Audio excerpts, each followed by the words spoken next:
The one word that I think best describes Marlene is committed. And I'm thinking here of Marlene in almost every aspect of her life. She's persistent and she's passionate.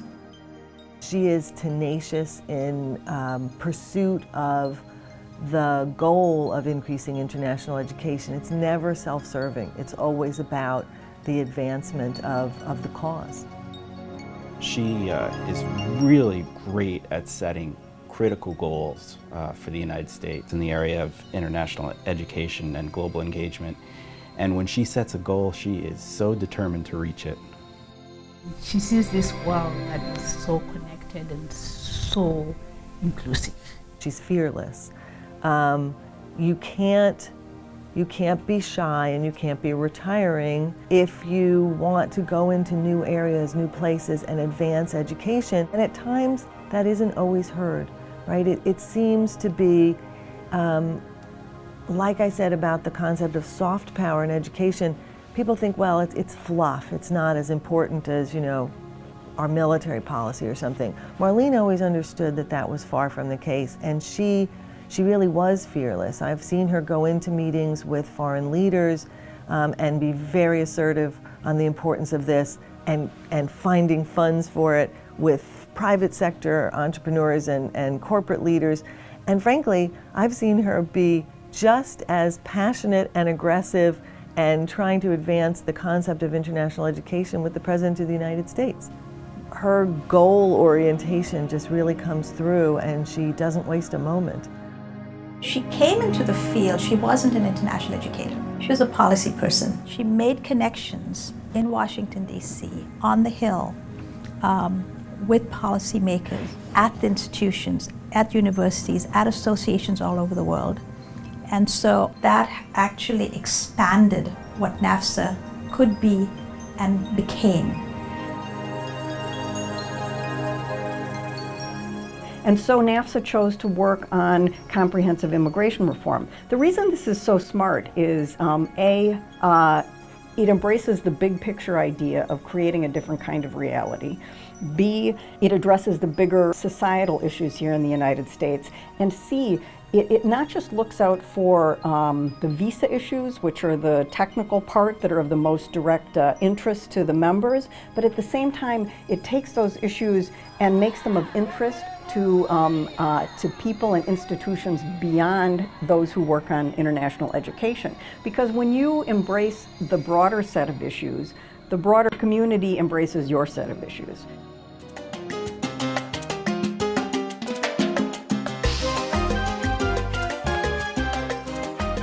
Under Marlene's leadership, what NAFSA decided to do was to take this, on the issue of the U.S.-Cuba relationship. And so, again, building alliances, not just with people interested in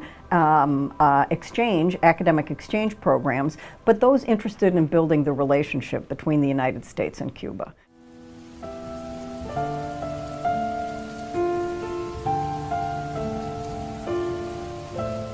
In those years right after 9/11, it was NAFSA whose sole voice was speaking for rationality and reason and tolerance in a very, very difficult time.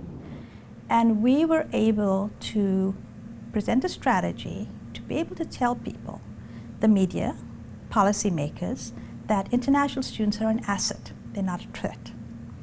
And I think, even since then, NAFSA's voice has continued to be heeded by the United States.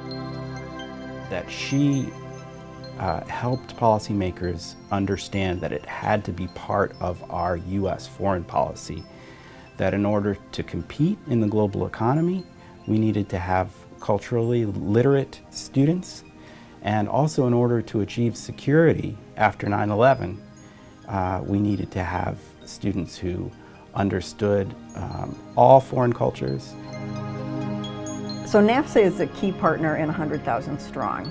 It's very important, and again, somebody could choose to have a professional association that looked at technically making sure that 100,000 kids and young people went to Latin America and that those exchanges came back to the United States. That would all be a good thing.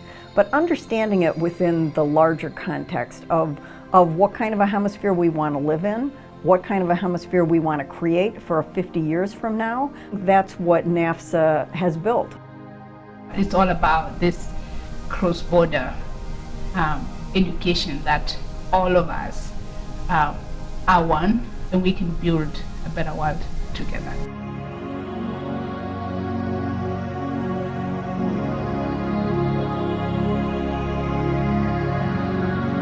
The world that we face today is a world that is challenged with huge, huge problems.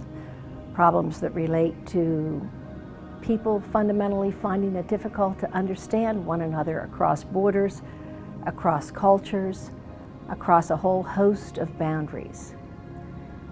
NAFSA can help bridge that gap, and that strategic thinking capacity that she brought to the organization and really built into the organization through the leadership team that she put together will continue well after her time here, because NAFSA now is the place that we turn to for serious, long-term, and most importantly, strategic thinking about international issues as they relate to students studying abroad, but equally as they relate to our international policy concerns on our campuses. Education is a very powerful tool. International education is even a greater